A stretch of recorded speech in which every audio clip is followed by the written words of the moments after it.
എൻ്റെ കഴിഞ്ഞ ചിത്രമായ 19-ാം നൂറ്റാണ്ടിലെ അസോസിയേറ്റ് ഡയറക്ടറായിരുന്ന എൻ്റെ നാട്ടുകാരനായ എനിക്കേറെ ഇഷ്ടമുള്ള ചെറുപ്പക്കാരനാണ് ഉപേനി. ഞാൻ ഷൂട്ടിംഗ് സമയത്ത് ചെറുതായി ചെവിക്ക് പിടിക്കുമായിരുന്നു. ഈ സിനിമ കയറിയിട്ട് സിനിമ തലയ്ക്ക് പിടിച്ചിട്ട് വട്ടാകുന്ന ഒരവസ്ഥയാണ് മനുഷ്യൻ. ഇന്ന് ഈ പ്രസംഗം കേട്ടപ്പോൾ എനിക്ക് തോന്നി അത് കറക്റ്റാണ്. കാരണം ഈ 19-ാം നൂറ്റാണ്ടിൽ ഒത്തിരി ജൂനിയർ ആർട്ടിസ്റ്റ് 10-5 ആർട്ടിസ്റ്റ് 10-50 കുതിര ആർട്ടിസ്റ്റുകളെല്ലാം എന്തൊക്കെ പുറത്തിരുത്തി കറക്റ്റായിട്ട് ഒക്കെ റെഡിയാകുമ്പോഴാണ് ഞാൻ ഷോർട്ട് ആക്ഷൻ പറയുന്നത് തൊട്ടുമ്പോ ഒരാൾ കൈ പൊക്കിട്ടുണ്ട്.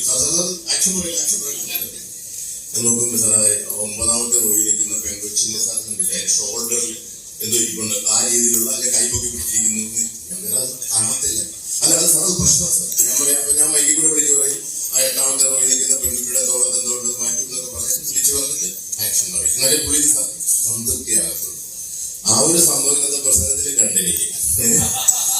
അങ്ങനെ നിങ്ങളൊക്കെ ഈ ഉപേനിക്ക് നൽകിയ ഇന്ന് ഇവിടെ നൽകിയ ഈ സന്തോഷമുണ്ടല്ലോ, നിങ്ങളൊക്കെ ഇവിടെ വന്നിട്ട് എല്ലാവരും വന്നിട്ട് കൊടുത്ത ഈ ഒരു അനുഗ്രഹം, അയാളുടെ പുതിയ പടം റിലീസ് ചെയ്യുമ്പോഴുണ്ടാകണമെന്ന് മാത്രമാണ് എൻ്റെ ഒരു ആഗ്രഹം.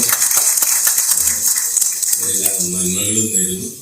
പുതിയ ഒത്തിരി ആൾക്കാരുകളൊക്കെ ഉപേനി എന്ന് പറഞ്ഞല്ലോ, സിനിമ ഫയറായിട്ട് മനസ്സിൽ കൊണ്ടു നടക്കുന്നവർക്ക് എത്ര കഷ്ടപ്പെട്ടാലും ഒരു ദിവസം ആ ഫയർ ഒരു തിരിനാളമായിട്ട് അതിന്റെ ഒത്തിരി അനുഭവമുള്ള ആളാണ് ഞാൻ. ഉപേനിയെ പോലുള്ള ചെറുപ്പക്കാർക്ക് വീണ്ടും ആശംസകൾ നേരുന്നു.